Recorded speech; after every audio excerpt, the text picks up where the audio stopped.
عسلامة، اليوم جيتكم بريسيت جديدة تونسية وبنينة اللي هي مرقة اللفت التونسية.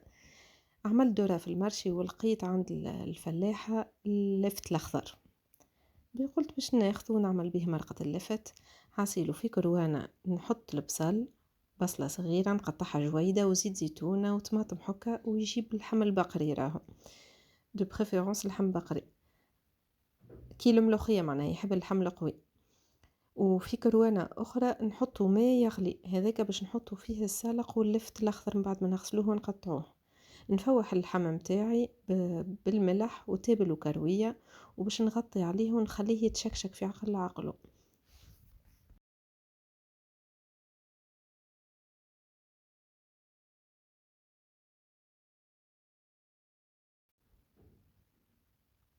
حاصيلو لهنا غسلت اللفت متاعي وباش نبدا نقطعه هيك الاصفر هذاك من بعد باش نحيه كي نوصله نحي كل مره طرف منه.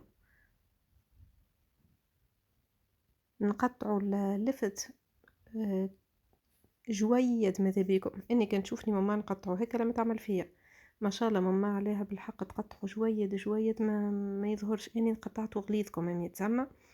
وانتم كيفاش تحبوا من بعد، اما دو بريفيرونس تقطعوه جويد بالكدا.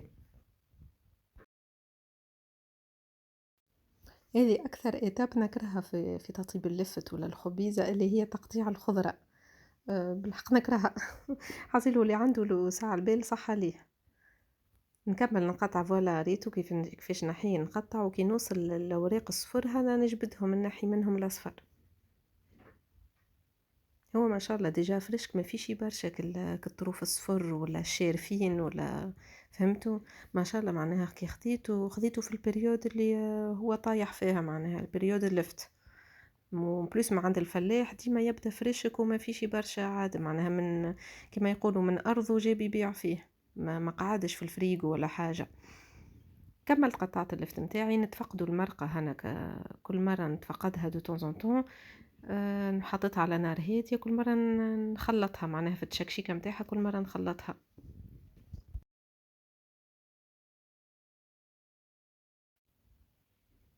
نخلطوا المرقة متاعنا، ندخلوا الفاحات الكل في بعضها مع التابل وكروية والملح، ونخليوها كما قلت لكم على نار هادية، نغطيو عليها. وكل مرة نتفقدوها بتخليطة خير من تتحرق معناها. واللفت لازم الثوم، راهو ما ننساوش اللفت تحب له برشا ثوم، يكون حضروا الثوم. ولهنا الماء متاعي اغلى باش نحط اللفت نخليه يغلي، وباش نبدا نقطع السلق. السلق كيف كيف معناها ماذا بكم تقطعوه جويد على الاخر كيما قلت لكم. اني ما يتسميش جويد الحقيقه، فما ناس يجيهم جويد، اما اني ما يتسميش جويد وما عنديش وسع على البال باش نقطع اجود من هكاكا. معناها كان عندكم وسع البال نقول لكم بالحق فونسي قطعوا اجود. وما نحبش نرحيه باش يولي لي بيوري، معناها كان نرحيه يولي لي بيوري. ويكون قطعوا هكاكا هنا نزيدوا على اللفت في الماء يغلي، ونخليوه نخلطوه ونخليوه يطيب في الماء. تو تشوفوا من بعد كيفاش باش نفوح.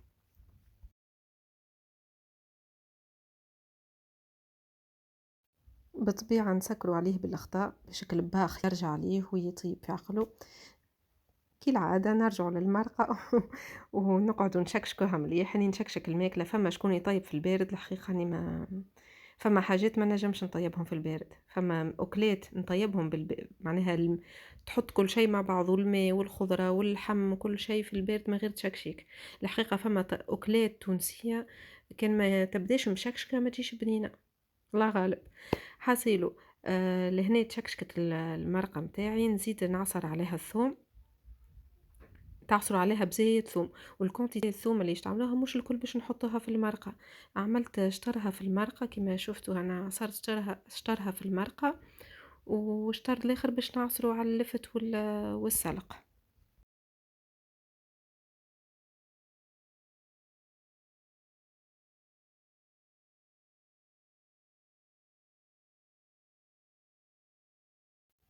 هاكا كما قلت لكم في اللفت والسلق نعصروا الكونتيتي الاخرى متاع ثوم، شطر في المرقة وشطر في اللفت والسلق.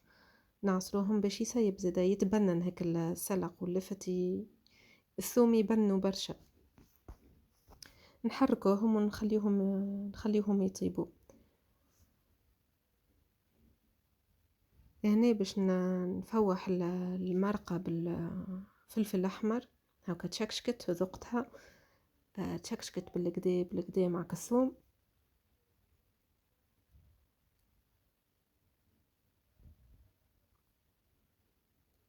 نزيدوها الفلفل الأحمر بطبيعة كان تحبوها محرحرة كيف يحطوا بزايد، سينو تنجموا تعملوا كونتيتي أقل مني الفلفل الأحمر، ونمرقولها نغطيو عليها وتخليوها تطيب في عقلها. هو اللحم بقري معناها لازم يطيب بالكدا لين يولي طري.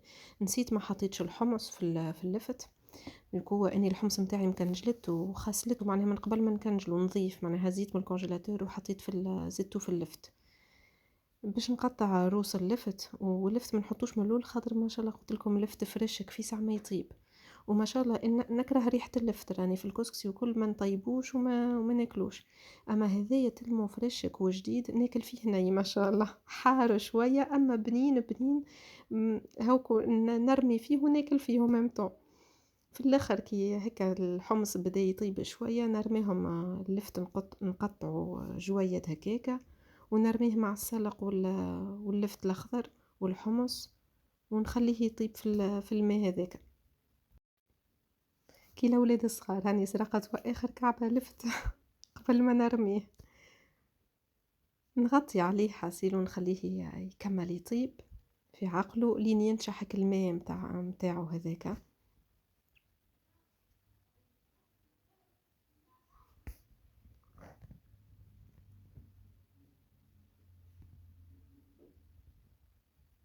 تفقدت المرقه متاعي مازالت ناقصه شويه، مازلت ما طابتش. هاكا كل مره نتفقدو نردو بالنا ما يشيحوش من الماء. لهنا شوفوا اللفت متاعنا ريتو الماء كيفاش نقص، واللفت والسلقه طابوا ديجا معناها ما شاء الله، والحمص. اسمع راني الاكلات هذه ما كنتش ناكلها في صغري، ولا نقول مسكينه ماش عذبتها نبدا نبكي ما نحبش ريحتهم. اللفت والكسكسي القمح هذاك الدقيق وتشيش كسكسي بالجمه، فما شكون يقول الفرفوش احنا نعملوه بالكسكسي القمح. ما كنتش ناكلهم ما نحبهمش وما نحبش ريحتهم. كي كبرت وليت نشتهي نشتهي الماكله هذه سبحان الله. حاسيلو لنا اللفت متاعي احضر واللحم طاب بريسك يتسمى معناها، هو بقري معناها حتى كان يطيب يولي زبده خير كيما الملوخيه بالضبط، معناها ماذا بينا اللحم يكون طايب بالكدا. المرقه طابت ديجا باش نزيدوها على الماء هذاك مع اللفت والليبينار السلق والحمص، باش نصبوا المرقه كامله على خليط اللفت والسلق، ونخليوها تطيب في عقلها لين تنشح هكا، تقعد فيها شويه سوسه ما تشيح شويه. هاتو تشوفوها من بعد حاسيلو نصبك المرقه الكل على السلق واللفت ونغطي عليها ونخليها تطيب.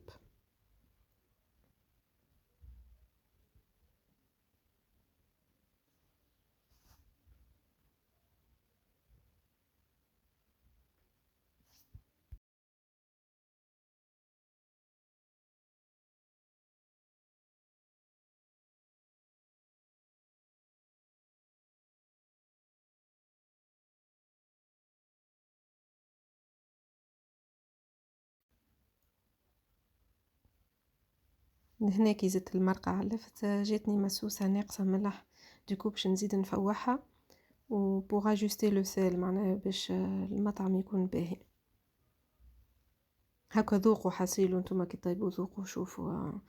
ما عنديش كونتيتي معينه، انا ديما كل شيء بالعين سورتو في الماكلات التونسيه كل شيء بالعين تعلمنا. نغطي عليها ونخليها تطيب. ما شاء الله الريحه وبنه ما نحكي لكمش، بنينه بنينه ما نحكي لكمش بالحق ريحتها واش خاص. كان جيت النجم نعدي لكم الريحه بالكاميرا على الفيديو. لهنا المرقه متاعي طابت، نحب فيها شويه صوص باش حتى الصغار خاص ما ياكلوليش الخضره السلق وكل، نحب فيها شويه صوص باش يعديوا على الاقل هنا بالصوص متاعها بالمرقه.